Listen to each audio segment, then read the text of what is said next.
नफा आणि तोट्याची अद्भुत कहाणी. नमस्कार मित्रांनो. हिशोबपूरमधील एका व्यावसायिकाला तर तुम्ही ओळखताच. आज भेटू या दुसऱ्या व्यावसायिकाला. तिने साडीचा व्यवसाय सुरू केलाय, पण फारसा नफा मिळवू शकत नाहीये. कमला अडचणीत आहे आणि तिची लक्ष्मी दीदी मदतीला येणार नाही असं तर होणारच नाही. कमला, साड्यांची किंमत योग्य तीच लाव. ताई, योग्य किंमत लावल्यामुळे मला तोटा होतो आहे. का बरं? आता हेच बघ, मी एक साडी 600 रुपयांना खरेदी केली होती. शिवाय ती पॅक करण्यासाठीही 10 रुपये खर्च आला. मग मी विचार केला की ही साडी मी 800 रुपयांना विकेन. पण जमना काकू हीच किंमत योग्य आहे असं सांगत ते 700 रुपयांना घेऊन गेल्या. त्यामुळे मी फक्त 90 रुपये नफा मिळवू शकले. अगं वेडाबाई, तुझा खरा नफा तर अजून कमी आहे. काय सांगतेस?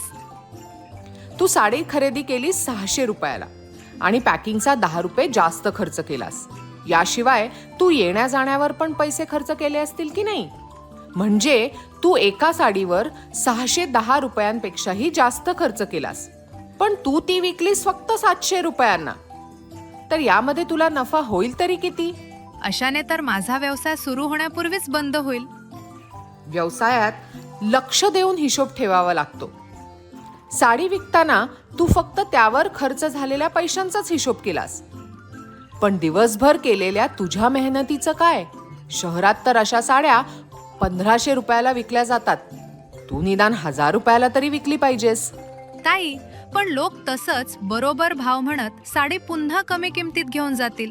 माझ्याकडे यावरही उपाय आहे. ग्राहकांना सवलत देणं म्हणजे एखाद्या गोष्टीच्या किमतीपेक्षा कमी किंमत आकारणं. ताई, तू किंमत आणखीन किती कमी करणार?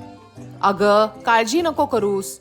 तू साडी 600 रुपयांना खरेदी केली आहेस, त्यावर तुला 30 रुपये जास्तीचा खर्च धरून चाल. म्हणजे तुझी खरेदी किंमत झाली अंदाजे 630 रुपये.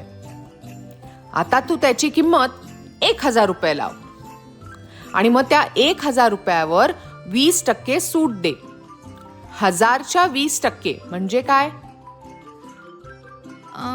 ताई, 200. मग जर तू 1000 मधून 200 वजा केलेस तर राहतील 800 रुपये. ही असेल तुझी विक्री किंमत. अशा प्रकारे तुझा नफा होईल 170 रुपये. आणि सवलत दिल्यानंतर कोणीही तुला बरोबर किंमत लावा असं सांगणारच नाही. सुटली ना तुझी अडचण? ठीक आहे, आता मला एक गोष्ट सांग. रामचरण बाबू त्यांच्या भावाच्या दुकानाचं कौतुक करत होते.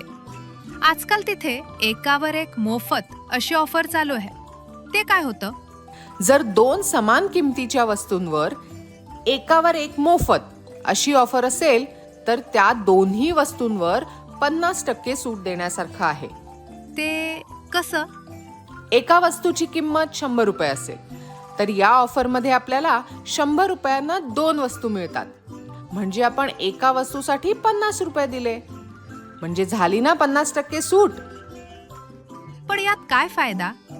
दुकानदार अनेकदा त्यांची विक्री वाढवण्यासाठी आणि कधी कधी जुन्या किंवा विक्री होत नसलेल्या वस्तू विकण्यासाठी अशा ऑफर्स देतात. समजा तुझ्या काही साड्या विकल्या जात नसतील तर त्या अजिबात न विकण्यापेक्षा थोडे नुकसान सहन करून कमी किमतीत विकणं कधीही चांगलं. या नुकसानाला व्यवसायातील तोटा म्हणतात. तुझ्यासारखा व्यापारी हवा. यासाठी मी तुला साड्यांवर खास 5% सूट देईन. कमला, जर तू गणिताशी मैत्री करत राहिलीस तर तुझं आयुष्य सोपं होईल.